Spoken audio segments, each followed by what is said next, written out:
Il-Korp tal-Pulizija qed jitlob is-sewqan taħt l-influwenza tax-xorb u droga ma jibqax reat punibbli b'ħabs imma b'multi ħorox ħafna. Dan bħala parti mill-abbozz ta' liġi dwar is-sewqan taħt l-effett tax-xorb jew droga li bħalissa jinsab fi stadju ta' kumitat fil-Parlament. Ħabbar dan ma' TVM News il-Kummissarju tal-Pulizija fid-dawl tal-fatt li kif in il-liġi llum tagħti drittijiet lil min ikun suspettat li jistgħu jfixklu mill-proċess tat-teħid tal-breathalyzer. F'kummenti ma' TVM News waqt il-konferenza dwar sewqan taħt l-effett tax-xorb u sustanzi li mħallef Consuelo Xerri Herrera spjegat kif il-fatt li dan ir-reat iġib miegħu pina ta' ħabs ikun ifisser li suspettat u allura x-xufier ikollu żewġ għażliet. Dak is-suspettat għandu dritt ta' silenzju u li ma jinkriminax ruħu u għalhekk mhuwiex pretis jew rikjest illi effettivament huwa jikkopra mal-uffiċjali li jkunu waqfuh. Għandu wkoll id-dritt li huwa jkun assistit minn avukat. L-imħallef Xerri Herrera tispjega kif dan jimpatta testijiet tal-breathalyzer. Dan jista' jwassal għalhekk għal dewmien għat-teħid tal-breathalyzer test u bekk il-livell tal-alkohol jew ta' droga li jkun fid-dem ta' dak li jkun jonqos. Appellat Alexa biex il-liġijiet ma jħallux lok għall-interpretazzjoni.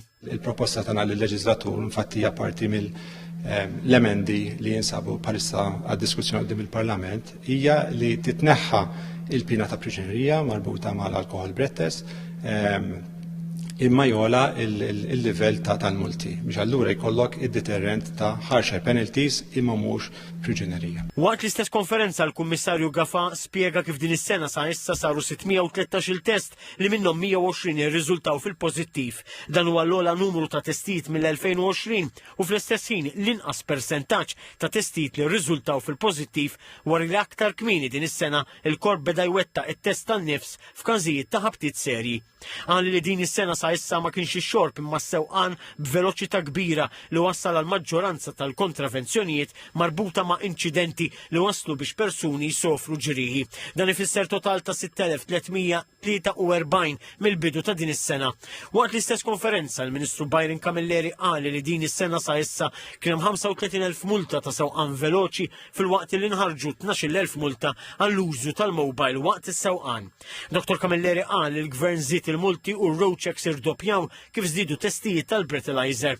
Temm ifakkar li l-liġi li se tidħol fis-seħħ se tfisser li daqshekk se jkun hemm sentenzi sospiżi għal min jikkaġuna l-mewt ta' persuna minħabba sewqan taħt l-effett tal-alkohol jew droga.